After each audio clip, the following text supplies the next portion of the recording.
Party के साथ उन्होंने विश्वासघात किया, गद्दारी किया और वहाँ पे सिंबल को हमें वापस कर दिया। जो वहाँ पे चुनाव लड़ा भारतीय जनता पार्टी, उन्होंने 80 लाख रुपया लेके पीछे हट गया। उसका जवाब विश्वासघात किया समाज के साथ, सभी लोगों के साथ। आज तक हमें ये बोलने की आवश्यकता नहीं था, इसलिए उनको चुल्लू भर पानी में डूब मरना चाहिए।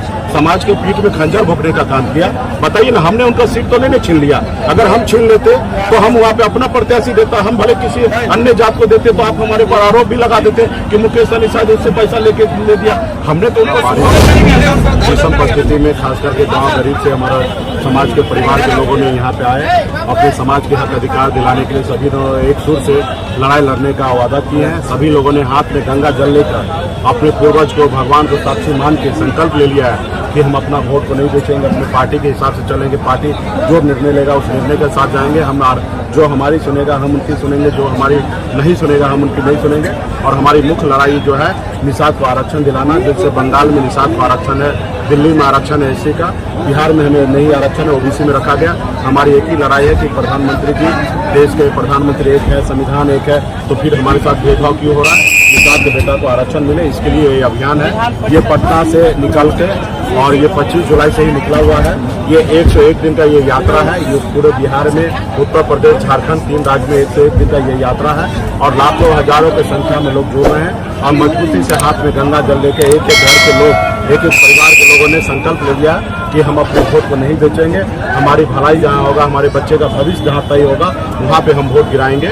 उसी को लेकर 2024 से पहले हम चाहते हैं कि देश के प्रधानमंत्री नरेंद्र मोदी जी निषाद समाज को आरक्षण कर दे और लड़ाई लड़के और समाज को कल्याण हो, ताकि हर घर पे खुशी मिले, चेहरा को मुस्कान मिले। आज यूपी, बिहार, झारखंड में इतना बड़ा पॉपुलेशन है, 15% की आबादी है, एक निषाद के बेटा कलेक्टर नहीं है। तो कहीं ना कहीं ये इस मुख्य धारा से जुड़ा हुआ नहीं है। और देश में आरक्षण जो है समाज को, हर वर्ग के लोगों को मिल रहा है। मुख्य धारा से जोड़ने के लिए चाहे जो भी वर्ग है सभी को मिला हुआ है कि मुख्य धारा से जोड़ना। तो हमारा भी यही मानना है कि मुख्य धारा से जोड़ना है। निषाद समाज को आगे लाने के लिए आरक्षण जरूरी है। आज देखते होंगे ठंड में, दिसंबर का महीना होता है, जिस समय में लोग रजाई से बाहर नहीं निकलते, उस समय में गरीब मछुआरा मल्ला का बेटा घर पानी में उतरता है, अपने घर परिवार को चलाने के लिए मछली मारता है, फिर जाके उसका घर परिवार में चूल्हा जलता है। तो यही लड़ाई हम लोग लड़ रहे हैं कि उनके अधिकार के लिए लड़ाई लड़ते रहें। और निश्चित तौर पे देख रहे हैं कि अभी निषाद का बेटा कर चुका है, अपने हक अधिकार के लिए संघर्ष करने का, लड़ाई लड़ेगा।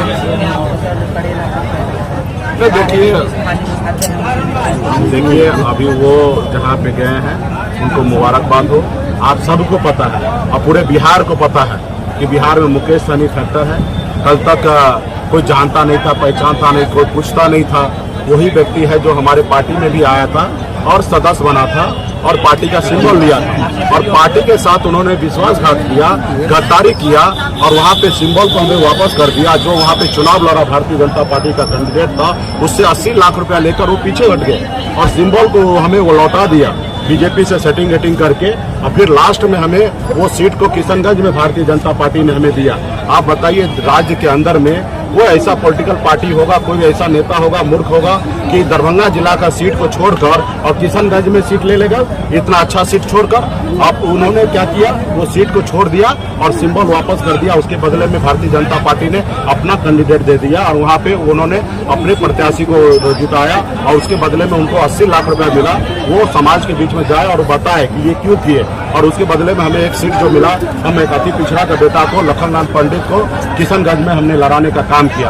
अगर वो सीट अगर हमारे पास होता तो निश्चित तौर पे हरी सहनी जीतते और हमारा एक विधायक होता। लेकिन उनको विधायक नहीं बनना था, उनको पैसा चाहिए था, उनके बच्चे परिवार के लोगों को शादी ब्याह करना था। इसलिए उन्होंने 80 लाख रुपया वहाँ के जो स्थानीय जो आज विधायक है उनसे 80 लाख रुपया लेके डील कर लिया। तो इसके लिए उनको चुल्लू भर पानी में डूब मरना चाहिए। समाज के पीठ में खंजर भोंकने का काम किया।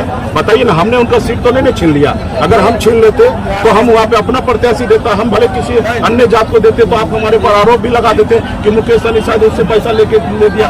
हमने तो उनको सिंबल दिया, हमारा सदस्यता लिया, पार्टी का मेंबर हुआ, उन्होंने संकल्प भी लिया, कसम खाया अपने पूर्वज का कि हम आने वाला समय में हम इस समाज के हक अधिकार के लिए पार्टी के साथ बैठकर विधायक बन के लड़ाई लड़ेंगे। लेकिन वो विधायक बनने से पहले वो मैदान छोड़ दिया।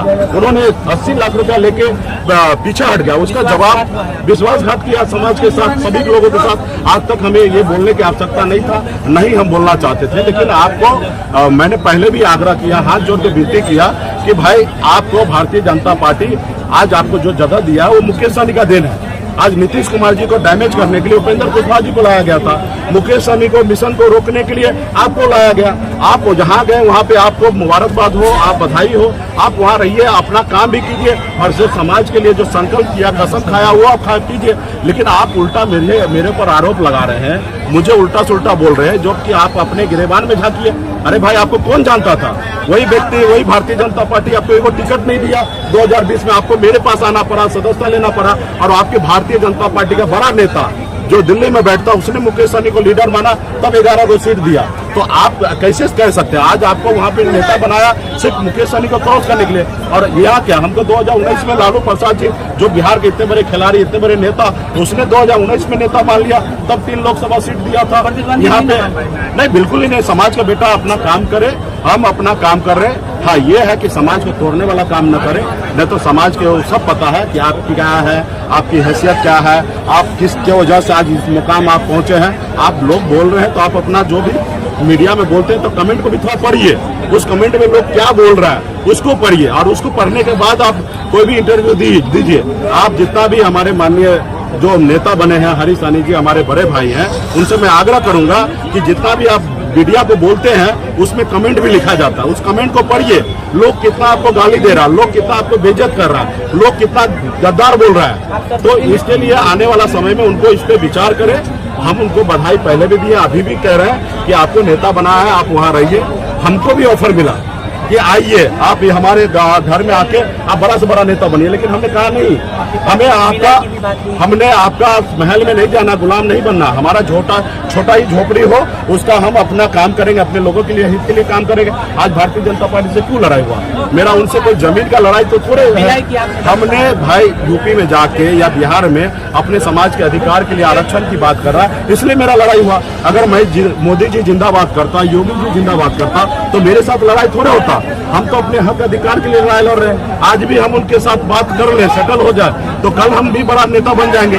हमने तो 25 जुलाई को पटना में कृष्ण मेमोरियल हॉल में ही कह दिया था कि हमें बताया जा रहा कि आप मेरी बात नहीं मानोगे, हमारे गुलाम नहीं बनोगे, तो आप ही के समाज में से विधान परिषद में नेता बना देंगे। हम तो आज नहीं, 1 महीना पहले बोल दिए। आज 4 दिन पहले उनको भारतीय जनता पार्टी नेता बनाया है। आप यूट्यूब पे जाइए, मेरे वेबसाइट पे जाइए, आप पार्टी के आईडी पे जाइए, सब लोग देख लीजिए कि मैंने खुला बोला था कि विधान परिषद में एक ही निषाद का बेटा है बीजेपी की तरफ से, हरीश सहनी, उनको नेता बनाने का पहले से हमको बोल रहा था, धमकी दे रहा था, लेकिन हमने उसका परवाह नहीं करना है। आप विधायक बनाओ, मंत्री बनाओ, मुख्यमंत्री बनाओ, प्रधानमंत्री बनाओ, मुझे उससे कोई लेना देना नहीं। हम चाहते हैं कि निषाद के बेटा मुख्यमंत्री, प्रधानमंत्री बने, नेता प्रतिपक्ष बने, लेकिन साथ में हम चाहते हैं कि तमाम 5 करोड़ निषाद परिवार है उसका भी चेहरा पे मुस्कान आए, उनका भी घर पे खुशियां आए, और हर लोग नेता राजनीति में जो काम करे वो भी आगे बढ़े। लेकिन इसका ये मतलब नहीं ना किसी के पैर पे, सर पे पैर रख के और आप उसको खत्म करके फिर आगे आप बैठिएगा, तो ये अच्छी बात नहीं है। इसके लिए जिसको करना उचित है वो करे, जितना जिसको करना वो करे, और हमारा काम है समाज के हक अधिकार के लिए लड़ाई लड़ना।